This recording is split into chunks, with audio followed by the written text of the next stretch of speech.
Voilà, bien, bonjour. Je vous salue bien tous et toutes. Que le Seigneur vous bénisse, vous élève, vous relève. Et donc, je vous souhaite toutes les bénédictions du monde. Soyez bénis. Avant de commencer la prédication, tiens, je vais commencer par une petite annonce pour ceux qui rangent l'église, qui nettoient parfois ou qui se soucient d'un truc qui traîne. Ceci, qui est sur la chair, ne traîne pas, ça y reste à partir de maintenant. Comme ça, je n'oublie plus jamais mes lunettes. Ça coûte 99 cents chez Action, c'est ça les lunettes. Donc, c'est pas trop grave, mais au moins je les ai. Alors, j'essaie d'en disperser un peu partout, maintenant que je commence à en avoir besoin. Bon, c'est de numéro 1, mais ça m'est bien utile quand même. Voilà, petite annonce de fête. Bon, soit. Alors, avant de commencer, je vous dis bonjour, mais je voudrais, comme on le fait toujours, accueillir chacun, accueillir s'il y a des personnes qui sont là pour la première fois, et ça arrive souvent. Et aujourd'hui, je me suis dit, mais c'est pas possible, parce qu'on est en plein milieu des grandes vacances, tellement il y a, je ne sais pas pourquoi, mais il doit y avoir des raisons parfois, là où l'autre travaille, etc. Je sais qu'il y a certains qui sont absents peut-être pour telle et telle raison, mais aujourd'hui, je dis, oui, mais c'est l'hécatombe, qu'est-ce qui se passe? Bon, soit, heureusement, vous êtes là. Alors, même dans les nouvelles personnes, il y a des absents, donc voilà, c'est un jour comme ça. Donc, je voudrais accueillir les personnes qui sont là pour la première fois. Je vais commencer à ma gauche, et à côté de... C'est ça, hein, c'est à côté de Jean-Claude et Claudine, c'est ça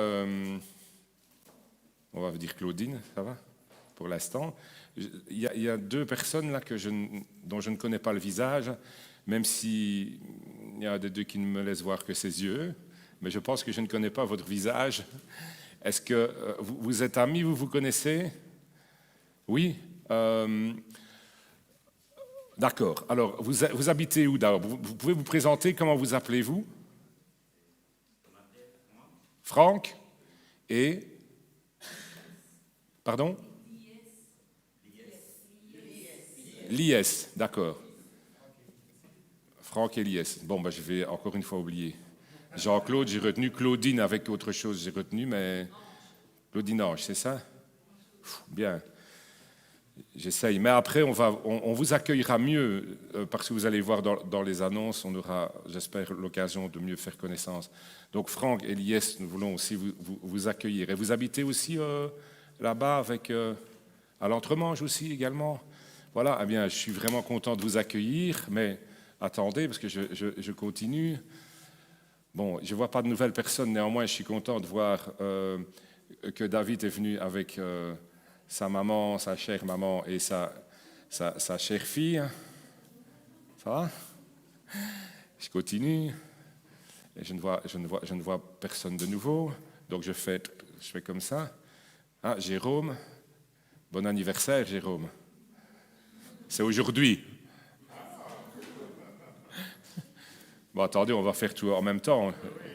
Jean, on se connaît. Et puis là, Sandro. Bienvenue, Sandro. Et son ami Raymond.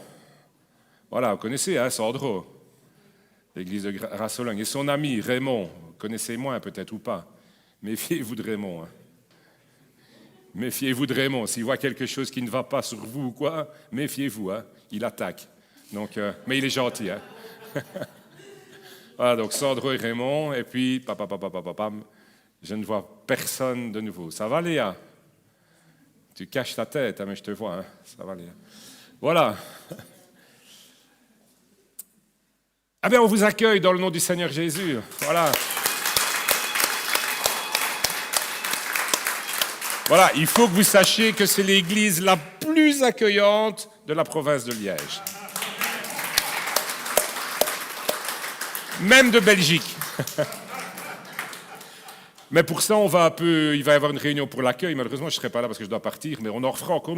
L'accueil, c'est vrai, moi j'ai des projets, je voudrais qu'on fasse ça encore mieux parce que ce serait bien que quand il y a des nouvelles personnes, on puisse en prendre soin, pas seulement en faisant clap-clap et en prenant le nom, et voilà, parce que c'est vrai, c'est de tout cœur, mais bon voilà, on voudrait faire mieux, mais bon voilà. on fait ce qu'on peut maintenant, mais on essaiera de s'améliorer. Voilà. Bon, bref, je vais prier. Voilà, maintenant je vais commencer la prédication. Seigneur, voilà, bon, on a prié pour moi, c'est vrai, mais moi je veux prier en mon nom, quoi. Je veux te dire, Seigneur, à quel point, comme d'habitude, c'est pas nouveau, je sais, mais je ne veux jamais oublier que je suis absolument incapable de changer quoi que ce soit dans les vies, dans les cœurs, dans l'Église, et que tout ce qui est humain est voué à l'échec. Et voilà, tu connais nos faiblesses, tu connais tout ce qui est parfois charnel en nous. Et je parle même pas de péché, Seigneur, mais je voudrais vraiment te demander, en tout cas, Seigneur, que tu diriges, je veux dire, ta parole, et que vraiment, ce matin, chacun soit touché, transformé. Nous ne venons pas à l'Église pour sortir comme nous sommes venus. Nous venons à l'Église pour sortir chaque fois différent et plus proche de toi. Et bien sûr, nous venons aussi, Seigneur, pour nous rapprocher de toi en te louant, en ayant cet esprit d'adoration. Mais vraiment, Seigneur, je te remets ce moment dans le nom de ton Fils Jésus-Christ. Amen. Voilà, eh bien, ce matin, je voudrais vous parler de la parabole des talents. Alors, j'en avais déjà parlé dans une vidéo, mais vous savez que la semaine passée, j'ai fait un petit test, j'ai fait remplir des petits papiers qui ne m'ont pas surpris, mais pour voir un petit peu comment ça s'était passé au niveau de l'écoute des vidéos qui étaient publiées, des vidéos qui étaient des vidéos de prédication le dimanche, parce qu'on a dû fonctionner comme ça pendant le confinement, des vidéos qui devaient être raccourcies pour que les gens puissent les écouter, hein, sinon par Internet c'est trop long, on est distrait, etc. Donc voilà. Et j'ai remarqué que peut-être il y a il y avait une cinquantaine de prédications qui ont été faites pendant, en tout cas les dimanches, pendant les cultes, hein, là où on était, on ne pouvait pas se réunir à l'église. Et donc, voilà, un petit peu, j'ai un peu le résultat maintenant, comme je m'en doutais, mais il y a peut-être maximum 5, maximum 6 personnes qui ont écouté attentivement au moins la moitié, d'accord? Et le reste, bon, ben ça devient vraiment très, très peu, distraitement, etc. Donc voilà, et je comprends, enfin je comprends, voilà, oui, bon, je n'ai rien à dire là-dessus, mais j'ai parlé aussi avec, voilà, une personne ou l'autre qui ont écouté. C'est pas la même chose, même quand on écoute chez soi, même si on écoute attentivement, moi c'est pareil, c'est pas la même chose, hein. Voilà, on a souffert pendant ce temps-là, je pense, parce qu'il y a quelque chose qui nous manquait, et je pense que c'est bien que le Seigneur ait permis qu'on voit qu'il nous manque cette communion fraternelle, voilà, et puis dans la communion fraternelle, alors que nous sommes réunis ensemble, il y a la présence du Saint-Esprit, etc. Même si tout ça, aussi, nous pouvons le vivre chez nous, nous pouvons être touchés par le Saint-Esprit chez nous aussi. Tout ça pour vous dire que il y a certaines prédications que j'avais vraiment à cœur, des thèmes que j'avais vraiment à cœur de reprendre, et quand on est ensemble, c'est bien de le faire. Et même si quelqu'un, oui, donc je parlais avec des personnes qui ont quand même écouté attentivement et qui reconnaissaient également que ça pouvait être édifiant de réécouter quand même et de le développer de manière voilà, plus relaxe, je vais dire, qu'un truc qui est fait comme ça en condensé. Donc voilà, ceci c'est une prédication voilà, que j'ai déjà, si vous voulez, qui a déjà été donc, diffusée en vidéo, mais de manière très succincte, très courte. Et donc j'aimerais bien aborder ce thème de manière plus libre maintenant. Voilà, ceci étant dit, je commence. Donc je vais vous parler de la parabole des talents. Et la parabole des talents, le titre que je voudrais mettre à côté de ça, c'est ceci, c'est être fidèle dans les petites choses. Et ça tombe bien parce que vous allez voir que je rejoins ce que Luc a dit quand il disait il y a des personnes qui se posent un peu de questions, ouais, bon, je voudrais bien, etc. Mais je peux, point, comme dirait notre défunte. Voilà, exactement. Bon, alors.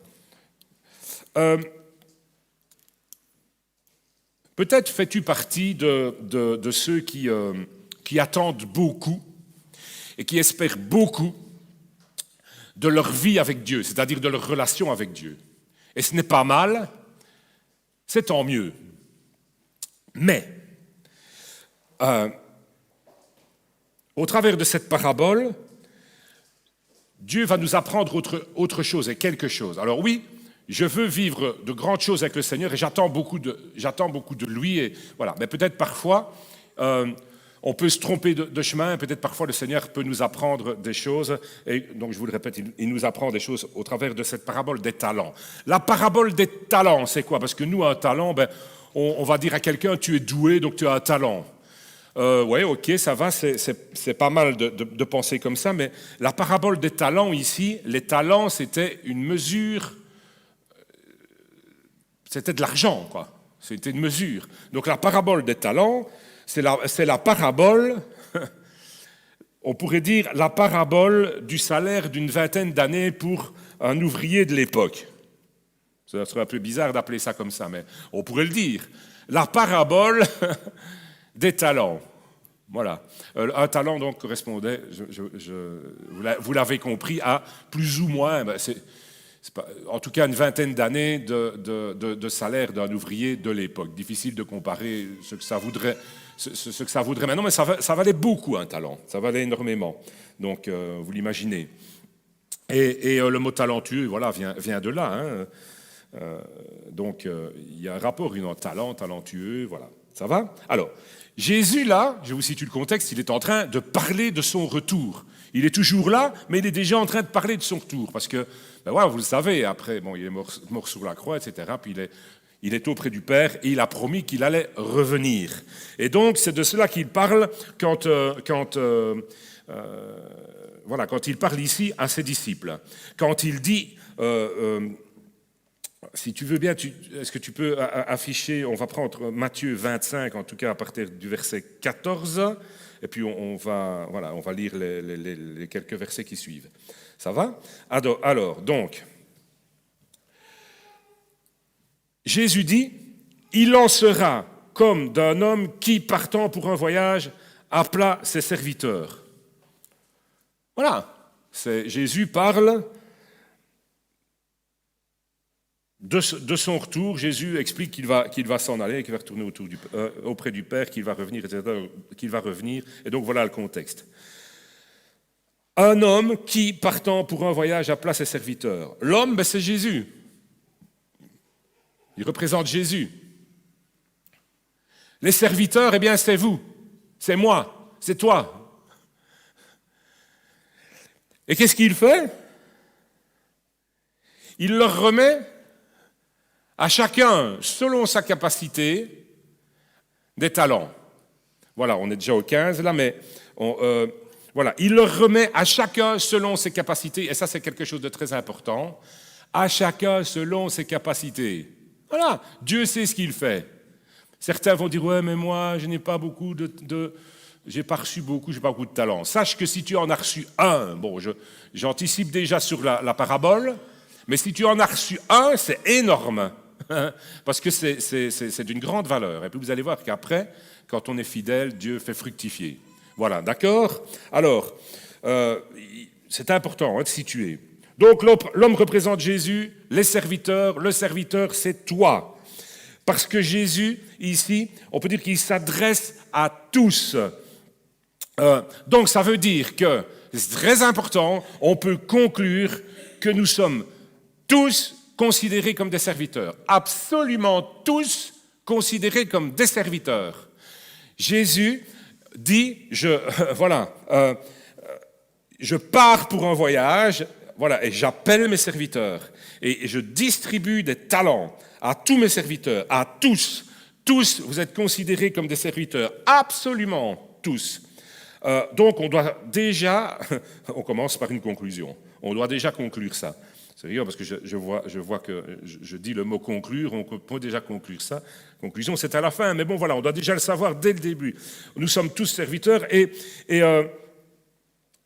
on peut dire de manière un peu prématurée, puisqu'on n'a pas encore lu la parabole, mais qu'on s'est tous vus donner au moins un talent, je vous l'ai dit. D'accord? Ça va?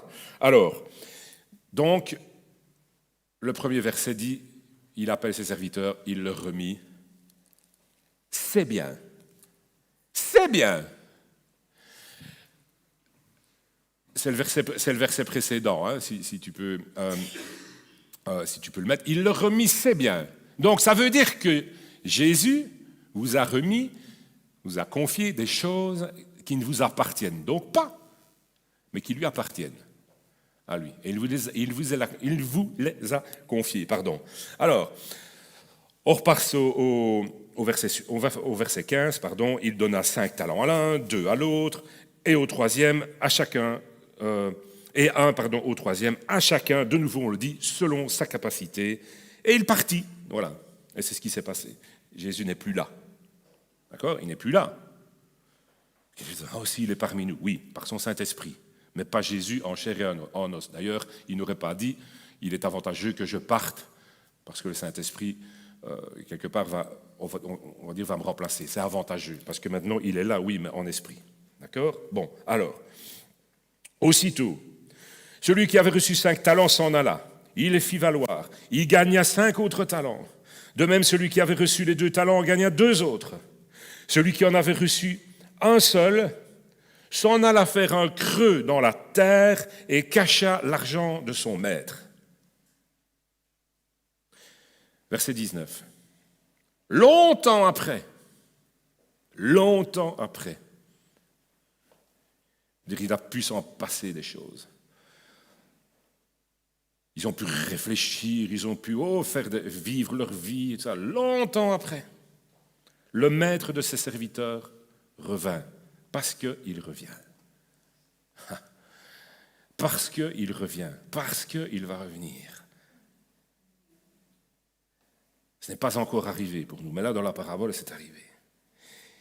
Et il leur fit rendre compte. Ah ben oui.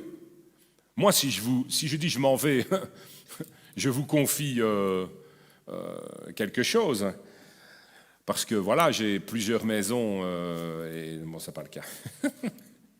C'est déjà bien assez compliqué avec une. J'ai plusieurs maisons, je vous les confie, je dis voilà, puis je reviens. Quand je reviens, je demande des comptes. Et il leur fit rendre compte. Normal, il n'y a rien d'anormal, il n'y a rien de méchant à ça, au contraire. Bon, voilà. Et c'est ce qui arrivera. Jésus demande des comptes.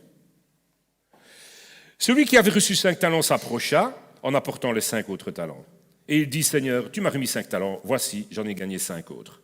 Son maître lui dit, c'est bien, bon et fidèle serviteur. Tu as été fidèle en peu de choses. Tiens, c'est bizarre parce que c'est énorme quand même un talent. Mais Jésus leur dit, Jésus c'est le maître, mais voilà, ça représente le Seigneur. Tu as été fidèle en peu de choses, je te confierai beaucoup. Entre dans la joie de ton maître, réjouis-toi avec moi. Alors voyez la leçon qu'il y a là déjà. Il faut être fidèle en peu de choses avant de se voir confier. Et vous allez le voir, on va le voir plus loin. Les gens, tu espères, comme je l'ai dit, peut-être beaucoup de la part du Seigneur, et tu veux peut-être faire beaucoup pour le Seigneur, etc. Et on espère être dans la présence de Dieu, etc. Ouais, le Seigneur, et je veux. On a envie de dire, calme. Je pense à ça, souvent je pense à lui, Moïse. Qu'est-ce qu'il était, waouh! Il voyait ses frères qui étaient persécutés là en Égypte, battus, etc. Au point que il se révolte, et puis il finit par tuer un Égyptien. Et puis après encore, il intervient dans une dispute, etc. Il s'est fait remettre à sa place. Mes amis, vous voyez le truc? Et pourtant, il était appelé à de grandes choses. Et puis, pendant 40 ans, il a été mis à l'apprentissage, on va dire. Je ne sais pas ce que Dieu a fait dans sa vie, mais il a fait, en tout cas. Et moi, j'aime vraiment cet exemple-là. Et donc, tu as été fidèle en peu de choses, je te confierai beaucoup. Donc, vous voyez qu'il faut commencer par être fidèle en peu de choses. C'est toujours comme ça. Moi, les gens qui s'amènent avec... c'est déjà arrivé, hein, dans l'église. Il y en a qui arrivent dans les églises comme ça, ils viennent vous trouver déjà le premier jour, ils vous disent, vous savez, moi j'ai un grand ministère de ça. Et puis 2 semaines après, déjà, vous ne les voyez plus parce que ils espèrent, je ne sais pas, je sais pas quoi. Bon, bref, c'est pas comme ça que ça marche. Ben bon, voilà, on rejette personne, et c'est pas ça que je veux dire. Au contraire, on est là, on espère que Dieu il y a des ministères, on espère que Dieu va utiliser les uns les autres, on ne demande que ça. Hein. Notre rôle et mon rôle, c'est ça. Moi, ce qui serait le mieux pour moi, c'est une façon de parler, c'est pas par paresse, hein, mais c'est de m'asseoir et de regarder tout le monde qui fonctionne, qui exerce un ministère, ça, et je me dis, mais waouh, je ne sers plus à rien, mais je me réjouirais. Vous voyez ce que je veux dire? Enfin, comprenez-moi, hein, c'est pas pour ne plus rien faire. C'est pas ça que je veux dire. Bon, voilà. Alors,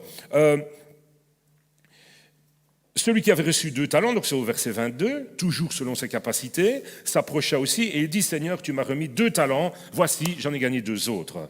Son maître lui dit, c'est bien, bon et fidèle serviteur, tu as été fidèle en peu de choses, je te confierai beaucoup. Voilà. Donc, quand on est fidèle dans peu de choses, le Seigneur promet qu'il nous confiera beaucoup. Alors, si tu veux que le Seigneur te confie beaucoup, tu sais déjà ce qu'il te reste à faire. D'accord? Alors, si tu veux avoir, moi je veux faire ça pour le Seigneur et je veux vivre dans sa présence, etc., eh bien, il faut d'abord apprendre à être fidèle dans peu de choses. Et être fidèle dans peu de choses, ce n'est pas seulement être fidèle dans peu de choses à l'église, dans le sens, je vais faire de ceci, je vais faire cela à l'église. Commence chez toi. Moi, je le dis souvent, être chrétien, ce n'est pas à l'église. C'est la semaine. Excusez-moi d'être un peu brutal, mais je vais le dire comme ça. J'ai envie de dire, mais ce que je vois que tel et tel fait à l'église le dimanche,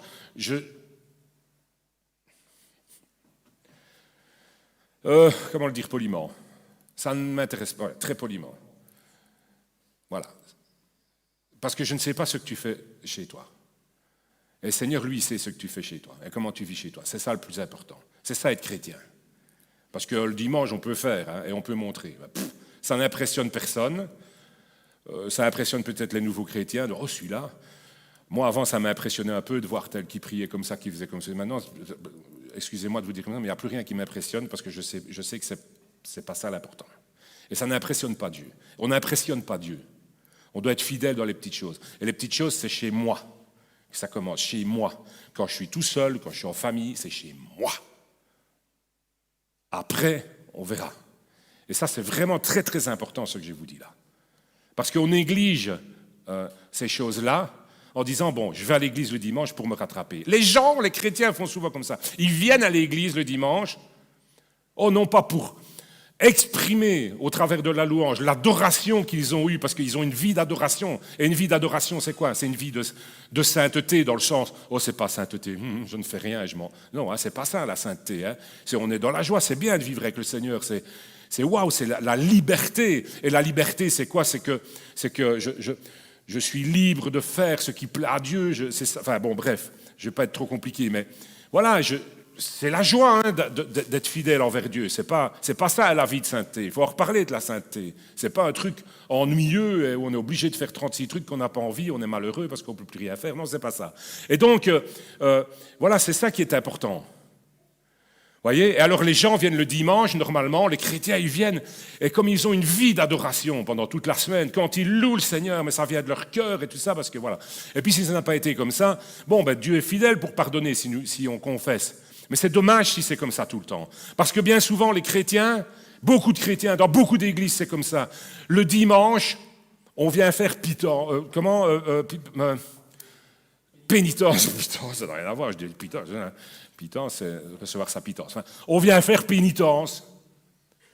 Mais ce n'est pas comme ça, mes frères et sœurs. Ce n'est pas comme ça. On ne vient pas le dimanche pour se rattraper de notre vie médiocre.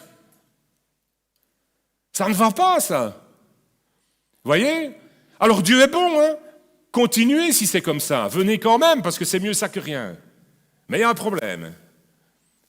D'accord? Ce n'est pas comme ça. Voilà. Alors, je me parle à moi-même, ne croyez pas, c'est ça, je ne vous juge pas. Alors, on arrive maintenant au verset 24. Celui qui n'avait reçu qu'un seul talent, toujours selon ses capacités, s'approchant ensuite, et il dit, Seigneur, je savais que tu es un homme dur, qui moissonne où tu n'as pas semé, qui amasse où tu n'as pas vanné. J'ai eu peur. Je suis allé cacher ton talent dans la terre. Voici, prends ce qui est à toi. Oh, comme il est sympa, lui, hein. Quelle honnêteté, quand même. Voici, Seigneur, prends ce qui est à toi. Sympa, le gars, hein, parce que, voilà, il dit au Seigneur, je sais, tu es un homme dur, et tout ça. Quelle façon de parler, quand même. Il parle bien, non? Ça a l'air respectueux, comme ça. Ah oui? Ça a l'air respectueux.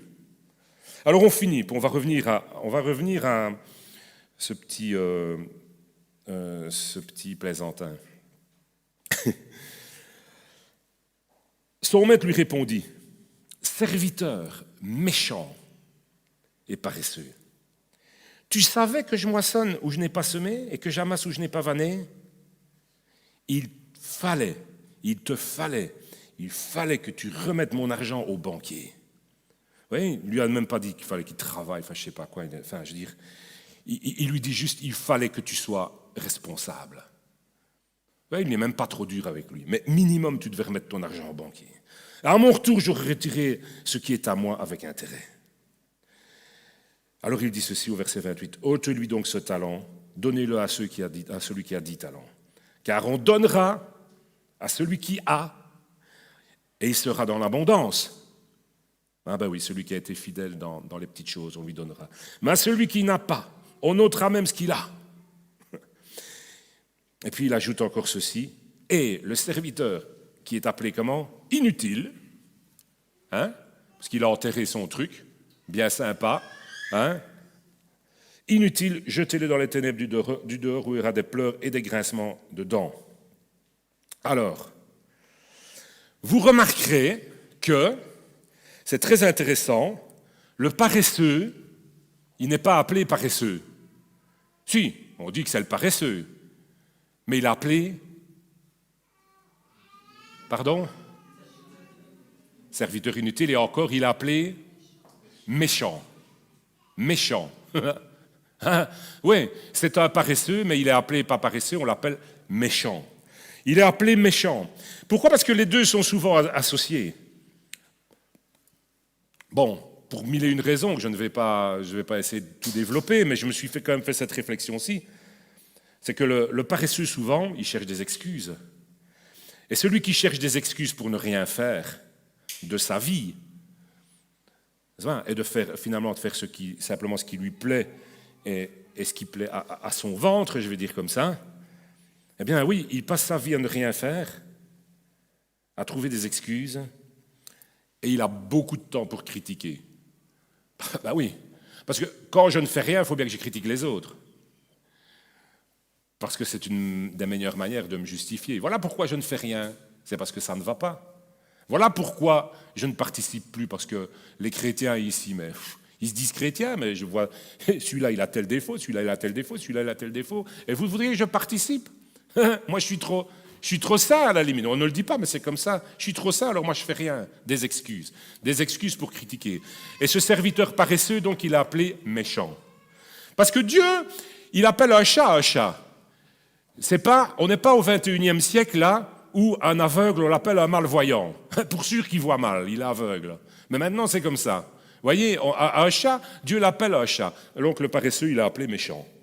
Alors, on revient un peu à cet homme-là et à son baratin. Le baratin, moi souvent je baratine aussi, hein, mais je me dis que, je baratine, je veux dire, on aurait tendance tous à baratiner ou à essayer de baratiner Dieu. Mais j'ai tellement que Dieu me garde, parce que c'est une grâce, je ne me vante de rien, mais je sais, et on devrait tous savoir, Dieu sait tout, mes frères et sœurs, il sait tout.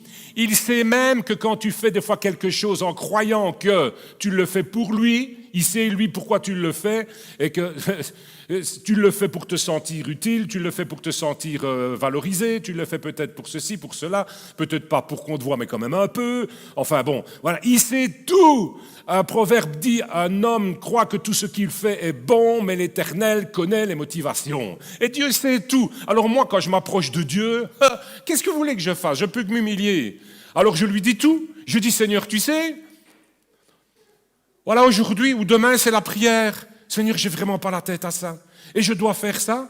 Et bon, je vous ai déjà pris ce genre d'exemple, hein. Alors vous allez croire que c'est tout le temps comme ça, mais c'est parce que c'est, voilà, vous savez, on ne trouve pas toujours de nouveaux exemples. Mais voilà. Alors je lui dis, Seigneur, je ne sais pas comment je vais faire, j'ai besoin de toi parce que moi je t'avoue, je n'ai pas envie de prier, Seigneur. Je me sens sec. Seigneur, quand je pense à toi, oh pour le moment, je ne sais pas pourquoi, mais ça me laisse indifférent. J'ai juste envie de faire ceci. J'ai envie de partir en vacances, j'ai envie de ceci. Je ne sais pas, hein, j'ai envie de... Mais je n'ai pas envie d'aller à l'église, etc. Et je dis tout. Et je fais pas quoi. Et Seigneur, je ne sais pas pourquoi je fais ça. Dans le fond, je ne sais pas pourquoi je le fais. Je dis que je fais ça pour toi, mais... Et je vais te servir, Seigneur. Mais est-ce que je le fais vraiment pour toi? Et puis après, qu'est-ce que je dis? Je dis, mais Seigneur, toi tu sais. Mais je vais faire ce choix. La fidélité. Seigneur, j'ai pas, et ça c'est pas depuis que je suis pasteur hein, seulement, parce que avant j'étais même pas ancien, quoi, j'allais à la prière, des fois je disais j'ai pas envie, et puis j'y allais, voilà, vous voyez, enfin je prends souvent, parce que la prière c'est pas facile, hein. Bon, mais normalement, on espère d'ailleurs qu'elle va prendre de plus en plus une autre dimension pour soit content d'aller à la prière, parce que quand il y a la présence de Dieu, mais voilà, c'est parce que je pense qu'il faut aussi percer un peu ce mur, percer ce plafond, bon bref, ça c'est autre chose. Et puis voilà.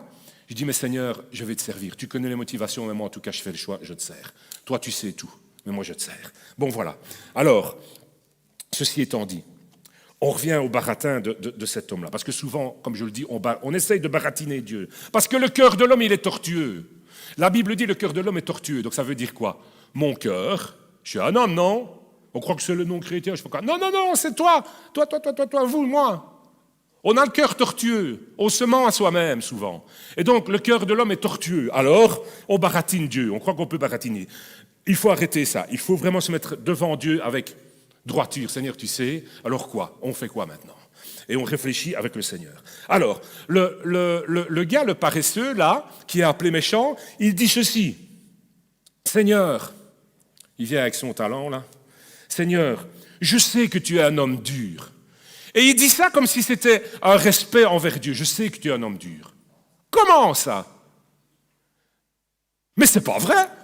Quand on lit cette parabole-là, vous croyez que c'est vrai ce truc-là? Je sais que tu es un homme dur, puis ça passe comme ça. Mais c'est pas vrai. Dieu n'est pas dur. Il n'est pas dur, Dieu. D'ailleurs, il lui dit, je vous l'ai dit tantôt, il ne lui dit pas, tu devais travailler, tu devais suer, tout ça. Non, il lui dit, tu devais remettre ça au banquier, tu devais être, voilà. Je t'ai pas demandé, tu as eu un talent, je t'ai pas demandé de faire plus que selon tes capacités, mais au moins tu devais le faire. Je t'ai fait confiance. Et voilà ce que tu as fait. C'est ça qu'il dit. Dieu n'est pas un homme dur, Jésus n'est pas dur, il est juste. Et sa justice, elle n'est pas en combat avec son amour. C'est un tout. Dieu est juste parce qu'il est amour. Dieu est amour parce qu'il est juste. Enfin bon, bref, je vous ai déjà parlé un peu de ça une fois, je n'ai pas le temps aujourd'hui de revenir là-dessus. Et donc, ce n'est pas vrai déjà. Mais la manière dont on baratine, des fois, on a l'impression qu'on respecte Dieu. Il ne respecte pas Dieu, il baratine. Dieu n'est pas dur. Et alors, il le dit donc, comme je dis, comme si c'était une forme de respect. Et ça s'appelle quoi? C'est une tentative de manipulation, comme si on pouvait manipuler Dieu. Et je vous assure qu'on est tous tentés et de faire ça à un certain moment, de baratiner Dieu et d'essayer de le manipuler. Mais mes frères et sœurs, j'ai envie de dire, mais c'est Dieu. Il sait tout. Tes phrases, pour lui, sont des mots. Lui, il voit ce qu'il y a derrière les phrases. Et il regarde, on dit toujours que l'Éternel regarde au cœur. Alors, il faut arrêter de faire ça et se mettre devant Dieu avec droiture. Ne pas faire cette tentative de manipulation comme le faisait cet homme paresseux et méchant. Et il essaye finalement, on dirait que, parce que c'est ça qu'il fait, il essaye, quelqu'un qui va te trouver comme ça, qui dit, oh, je sais que tu es dur, et donc j'ai fait ceci. Mais attends, Jean, tu m'avais demandé ça, mais je sais que tu es un homme dur, etc., donc voilà. Mais punaise, je suis en train d'essayer de te faire culpabiliser. Finalement, c'est de ta faute que je n'ai rien fait. Ah oui, c'est ça, c'est de la manipulation. Alors, au-delà de la forme qui semble respectueuse, le contenu, en réalité, le contenu des paroles de ce paresseux, c'est ceci. Ce n'est pas de ma faute, c'est de la tienne, si je n'ai rien fait. Ça, c'est le contenu. Ah oui. Quand tu viens à l'église, tu dis, moi Seigneur, je ne fais rien parce que ceci, ou je ne fais pas ceci, ou cela, et j'ai des excuses, et chez moi c'est comme ça, mais c'est parce que ceci, etc., etc. Donc en réalité, ça commence depuis Adam et Ève, ce n'est pas moi, c'est la femme, ce n'est pas moi, c'est le serpent, et ça continue jusque maintenant, ce n'est pas moi, c'est eux. Ce n'est pas moi, c'est l'Église. Dans cette église, il manque d'amour. Dans celle-là, il y a des problèmes. Dans ma famille, c'est ça, etc., etc. Donc, ce n'est pas de ma faute, c'est de leur faute. Et en plus, c'est de la tienne, parce que si tu avais fait comme ça ne serait pas arrivé. Voilà. Il faut arrêter. Il faut arrêter, parce que ça ne marche pas. Vous voyez, c'est ça, cette parabole. La forme... Mais le contenu, vous voyez, le contenu c'est ça, c'est de ta faute, c'est pas de la mienne. Voilà. Donc, je ne reconnais pas, ma faute. Alors, il y a un truc qui est quand même grave là-dedans, et qui est très important, c'est que si on connaît son Dieu, si on étudie un peu sa Bible, et même pas beaucoup, on connaît ça dès le début quand on est chrétien, Dieu résiste, quoi ? Aux orgueilleux, et il fait grâce aux humbles. Si vous confessez vos péchés, il est fidèle et juste pour vous les pardonner. Donc celui qui ne reconnaît pas, qui est toujours en train de se justifier et de trouver des excuses, eh bien Dieu résiste. Et puis on leur dit, oh ça ne va pas, oh dans l'église, ça n'avance pas, oh ceci, je voudrais bien, et ministère, et ceci, et blabla. Ok, mais humilie-toi, sois honnête, et fais ce que Dieu t'a demandé de faire, dans le silence et dans l'humilité. Parce que ça ne marche pas, on ne baratine pas Dieu. Ah non, ça ne marche pas. Dieu appelle, je vous le dis, Dieu appelle un chat. Vous voyez, Dieu est bon. Il n'est pas dur, il est bon. Mais il est juste, il est droit. Et ce qu'il te dit, il te dit. Et alors il dit, mais, ok, ça va, tu veux discuter, moi j'attends. Et quand Dieu dit j'attends, et pourtant il continue à parler. Et il parle. Moi, on boude dans son coin. Et il y en a qui finissent par bouder, c'est même plus dans le coin de l'église, c'est chez eux. Hein, on ne répond même plus au téléphone des fois. Enfin, c'est une image, hein, c'est une façon de parler. Voilà, ça ne marche pas. Mes frères et sœurs, ça ne marche pas, c'est pas comme ça. Il faut être droit devant Dieu, il faut être honnête. D'accord ? Donc, le serviteur paresseux, il l'a appelé méchant. Voilà. C'est triste, mais c'est juste. Un serviteur, il est censé être à la disposition de son maître. Et donc, un serviteur est censé travailler. Autrement dit, il est censé être responsable. D'accord ? Je vous l'ai fait remarquer au début de la lecture. Le maître leur confia ses biens. Il leur remit ses biens. Qu'as-tu qui t'appartiennent ? Et même quand on est doué, le Seigneur dit, mais qu'as-tu que tu n'aies reçu ? Oh, moi je suis fort, oh, moi je suis beau, oh, moi je suis intelligent. Qu'as-tu que tu n'aies reçu ? Qu'est-ce que tu as fait pour être intelligent, toi ? Tu t'es créé toi-même pour être fort, pour être beau, pour être ceci. La Bible dit non, qu'as-tu que tu n'aies reçu ? Alors si tu l'as reçu, pourquoi te comportes-tu comme si tu ne l'avais pas reçu ? Il faut être humble devant Dieu. Il faut être humble. Qu'on ait des gros bras ou des gros cerveaux, c'est la même chose. D'accord ? Ça va ? On me comprend ? Alors voilà. On est censé être responsable. Nous sommes responsables de ce que nous avons reçu. Il dit, il te fallait donc remettre cet argent au banquier. Il fallait faire fructifier ton talent. Tu n'en as reçu qu'un, mais il fallait le faire fructifier.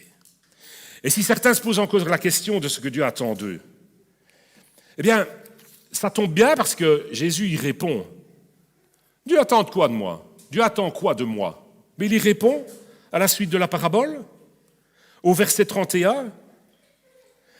Lorsque Jésus viendra, dit le verset 31, je le résume, c'est pas ça, mais c'est voilà, je le résume, hein, ça va ? C'est pour mieux comprendre, je condense. Lorsque Jésus viendra, verset 32, il séparera les uns d'avec les autres. Alors le roi dira à ceux qui seront à sa droite, « Venez, vous tous qui êtes bénis de mon Père, prenez possession du royaume qui vous a été préparé dès la fondation du monde. » Waouh, c'est ça que le Seigneur vous dira. Pourquoi ? Moi, je pose la question, pourquoi ? Parce que, je ne veux pas transformer la Bible, mais c'est ça. Pourquoi ? Parce que le verset 35, il dit quoi ? On passe au verset 35, d'accord ? Vous pouvez lire tout le passage chez vous, hein ? Donc dans Matthieu 25. Jésus dit ceci. J'ai eu faim et vous m'avez donné à manger. J'ai eu soif et vous m'avez donné à boire. J'ai été étranger, vous m'avez recueilli. J'étais nu, vous m'avez vêtu. J'étais malade et vous m'avez téléphoné. Non, vous m'avez visité. On peut faire les deux. J'étais en prison, vous êtes venu vers moi. Les justes lui répondront, mais Seigneur, alors je simplifie parce que je ne veux pas être trop long. Quand avons-nous fait tout cela? Il répète, mais voilà. Quand avons-nous donné à manger, etc., etc. Bon, voilà. C'est ce qu'Alice est en train de faire avec un petit. Voilà. Quand vous avez fait ça, un plus petit, bon voilà, tu iras au ciel. Non, c'est pas si simple que ça, c'est pas comme ça. Bon, voilà, je plaisante, je rigole. Bon, soyez attentifs. Voilà, et il dit, tout simplement, il leur pose la question, mais Seigneur, quand est-ce que nous avons fait tout ça? Et le roi leur répondra, autrement dit, Jésus leur répondra, mais je vous le dis en vérité, amen. Toutes les fois que vous avez fait ces choses à un de ces plus petits, à un de ces plus petits de mes frères, pardon, c'est à moi que vous les avez faites. Et ensuite, inversement, au verset 41, il dira à ceux qui seront à sa gauche, retirez-vous de moi, maudits. Au verset 42, ça ne dit pas ça, mais je le résume, vous n'avez rien fait. Parce que je ne vais pas tout lire. Vous pouvez lire tout en détail, mais ça répète chaque fois la même chose. Vous n'avez rien fait. Toutes les fois que vous n'avez pas fait ces choses, c'est à moi que vous ne les avez pas faites. Autrement dit, ça parle de quoi? Ça veut dire qu'il faut aller se promener à Liège et donner à manger aux pauvres pour être sauvé? Non, c'est pas ça que ça veut dire. Ça veut dire que la foi sans les œuvres, relisez Jacques, la foi sans les œuvres, elle est morte. Et la foi avec les œuvres, elle est vivante. Parce que quand je crois quelque chose, j'agis en fonction de ce que je crois. Ça va? Je vous le répéterai toute ma vie. C'est un principe biblique normalement facile à comprendre. Je ne fais pas les choses pour être sauvé, je les fais par obéissance et par gratitude envers mon Seigneur, parce que je suis sauvé et je suis dans la joie. Et puisque je crois quelque chose, eh bien, je crois que Dieu m'a confié des choses, eh bien, je les fais fructifier. C'est tout. Pas pour être sauvé, mais parce que j'aime mon Maître et je suis reconnaissant. Voilà, c'est ça que ça veut dire. La foi sans les œuvres est morte. Jacques va même jusqu'à dire, mais écoutez, les démons croient aussi. Oh, je crois. Et alors? Les démons aussi croient. Ils tremblent. C'est vous, Jacques. Il y va, mais moi, ça me fait, je trouve ça rigolo. Voilà, donc, alors ça ne veut pas dire qu'il faut accumuler. Comme un, oh là là, je vais faire ça. Non, c'est pas ça. C'est pas ça, parce que si tu commences à paniquer, à faire les choses parce que, oh là là, je ne vais pas être sauvé, non, c'est pas ça. C'est pas ça, parce qu'on est sauvé par grâce. Mais si tu ne considères pas ce que la Bible dit et ce que le Seigneur, si tu ne prends pas en considération, si tu ne gères pas convenablement ce que le Seigneur t'a donné, mais quel chrétien es-tu? Qu'est-ce que le Seigneur va dire quand il va voir comment tu as fait fructifier le talent qu'il t'a donné? Qu'est-ce qu'il va dire? Ça ne va pas, c'est pas normal. Et comment tu vas réclamer à Dieu des choses? Tu vas dire au Seigneur, pourquoi? Toute ta vie, pourquoi? Et je le répète, oui, pourquoi? Peut-être tu rentres dans l'église et tu fais comme ça quand tu rentres, etc., etc. Bonjour mon frère, ma soeur. Et puis chez toi, c'est comment? Les petites choses, voyez? Voilà, alors, on continue et on continue, oui. Alors Dieu t'a donné des talents. C'est quoi tes talents? Si tu te poses la question, c'est la vie déjà. Dieu t'a donné la vie, donc ça c'est déjà un gros talent.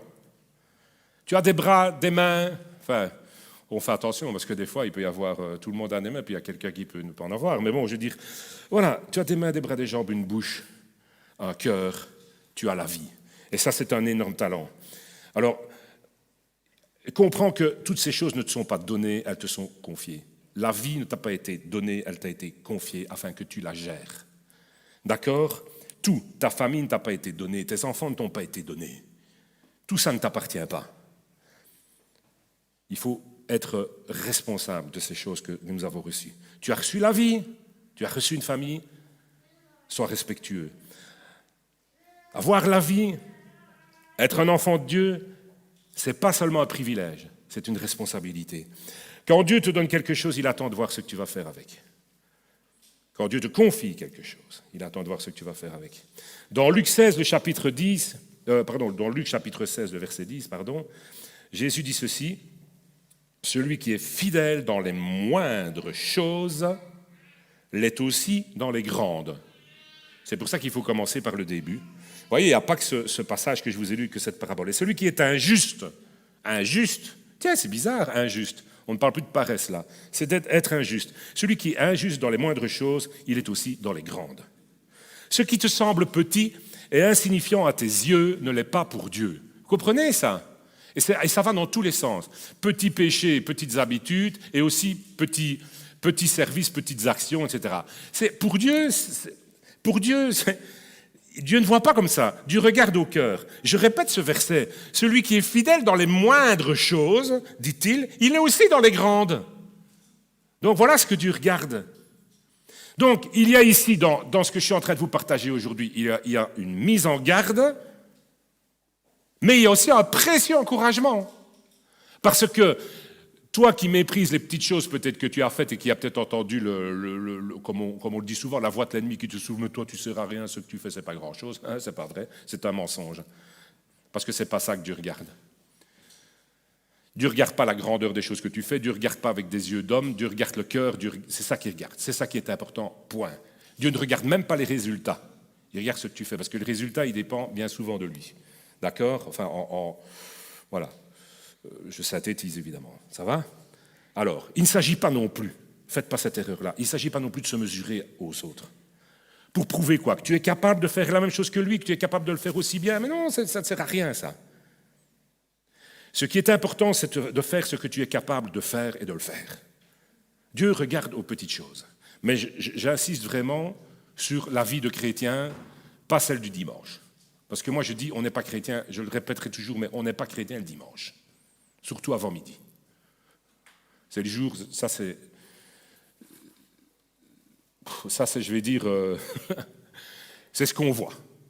C'est ce qu'on voit les uns des autres. Ça, j'ai presque envie de dire, évidemment, on rend des services, on travaille, moi je suis en train de prêcher pour le moment, etc. Mais j'ai envie de dire, ça n'a pas d'importance. Même moi qui suis en train d'apporter la prédication, ça n'a pas d'importance. Parce que si jamais ça vous touche, eh bien, et alors? Gloire à Dieu, parce que si ça vous touche, c'est Dieu qui m'a qualifié, moi je ne suis pas capable. C'est pas ça l'important. Dimanche matin, j'ai envie de dire, on n'est pas chrétien le dimanche matin. Alors, j'essaye d'arriver vers la fin. Est-ce que tu es fidèle dans les petites choses? Oui. Eh bien, alors c'est simple. Dieu va te confier beaucoup. Non. Tu n'es pas fidèle dans les petites choses? Eh bien, souviens-toi que un chrétien qui n'est pas fidèle, c'est-à-dire régulier, une certaine, ça veut dire on a des hauts débats, mais régulier dans son travail, au poste, je ne sais pas comment dire, hein, sous quelque forme que ce soit, eh bien celui qui n'est pas fidèle dans les petites choses, il est en danger. Parce que ça précède la chute, vous voyez? Alors que ce soit par quoi? Par ton cœur, ton témoignage, ton amour, ton temps, même ce qui est matériel, financier, l'argent, etc., tout, enfin, je veux dire, la préoccupation envers l'Église du Christ, tout ce qui s'y fait, par ta vie, tout simplement, si tu n'es pas fidèle dans les petites choses, tu es en danger. Je ferai une petite remarque, comme ça, petite remarque, et puis je referme la parenthèse. Sachez que le serviteur ne fait pas seulement les choses qu'il a envie de faire, puisque c'est un serviteur. Il ne fait pas seulement les choses quand le projet lui plaît. Il ne se soumet pas seulement quand ça lui plaît, parce que ce n'est pas de la soumission, ça alors. Mais bon, ça c'est autre chose. Et donc, je vous pose la question, allons-nous être différents de ce que le monde fait et de ce que le monde est? Parce que le monde se lasse très vite et il a toujours besoin de nouveautés. Et pourtant, Dieu fait toujours toutes choses nouvelles, mais ne soyons pas comme le monde qui se lasse toujours. Et bon, voilà, c'est pas seulement quand j'ai envie. Je ferme la parenthèse. Éphésiens 2, chapitre 2, verset 10 dit ceci, « Car nous sommes son ouvrage, ayant été créés en Jésus-Christ. » Pourquoi on a été créés en Jésus-Christ? Pourquoi? Vous savez pourquoi? Ouais, vous allez lire maintenant, c'est facile. Bon, on devrait savoir par cœur. Bon, moi en même temps, je ne sais pas beaucoup de choses par cœur, mais nous avons été créés en Christ, pourquoi? Pour de bonnes œuvres, que Dieu a préparées d'avance. Pourquoi? Pour qu'on les enterre? Non, pour que nous les pratiquions. Alors je veux t'encourager aujourd'hui. L'essentiel, ce n'est pas tes capacités. Ça n'a aucune importance, parce que c'est Dieu qui qualifie. Mais l'essentiel, c'est la vie intérieure. L'essentiel, c'est ta vie intérieure qui se manifeste tous les jours de la semaine, sauf le dimanche matin. J'aime bien, hein? Voilà. Il ne dit pas au paresseux, il ne lui reproche pas d'être un incapable au paresseux. Je vous l'ai dit parce que les capacités viennent de Dieu. Et j'arrive à la conclusion. Ce que Jésus reproche au mauvais serviteur, c'est sa négligence. Serviteur méchant et paresseux. Ce qu'il lui reproche, c'est sa négligence. Le paresseux trouve toujours des excuses pour ne pas travailler. Il a dit « j'ai peur ». Mais devant le maître, son baratin, ça n'a pas tenu un seul clignement. Dieu, un seul. Ça n'a pas tenu. Ça ne tient pas devant Dieu, le baratin. Alors, voilà, nous, je l'ai dit, on essaie aussi de baratiner Dieu, souvent, il ne faut pas le faire. Est-ce que tu dis, j'ai peur, j'ai pas beaucoup de talent, je ne sais pas quoi faire, je suis petit, fatigué, on ne m'aime pas, on me méprise, qu'est-ce que je pourrais faire, etc. Mais déjà, tu as toute ta semaine pour faire quelque chose. Tu as toute ta semaine pour vivre une vie d'adoration, c'est-à-dire une vie de quelqu'un qui respecte son Dieu par sa manière d'être. Ça, c'est déjà la première chose, je vous l'ai dit. Et voilà. Et Dieu est là, vous savez. Il a encore des projets. Il a encore des projets pour toi. Il a encore des projets pour son Église. Je conclus la conclusion. La bénédiction ne vient pas toujours tout de suite. Vous savez, on attend des bénédictions, etc. Mais ça ne vient pas toujours tout de suite. Et même l'appel de Dieu ne vient pas toujours tout de suite. L'appel de Dieu qu'on a reçu aussi ne se concrétise pas toujours tout de suite. Parce que Dieu donne et il attend. Dieu te donne et puis il attend. Qu'est-ce que tu vas faire avec ce que je t'ai donné? Est-ce que tu vas être fidèle dans les moindres choses? Alors je reviens avec cette remarque du début, et là j'ai vraiment terminé. Est-ce que tu attends et tu espères beaucoup de ta relation avec Dieu? Eh bien, sache que, et c'est vraiment un encouragement, Dieu est généreux avec ceux qui sont fidèles, en commençant par les petites choses. Amen. Que Dieu vous bénisse. Réfléchissez, méditez ces paroles-là. Amen. Je prie pour vous, Seigneur, vraiment que ces paroles grandissent dans les cœurs, qu'elles fassent leur effet, Seigneur, au nom de Jésus, parce que je l'ai reconnu au début, moi, moi je peux rien. Que ton nom soit béni, Seigneur. Amen. Voilà.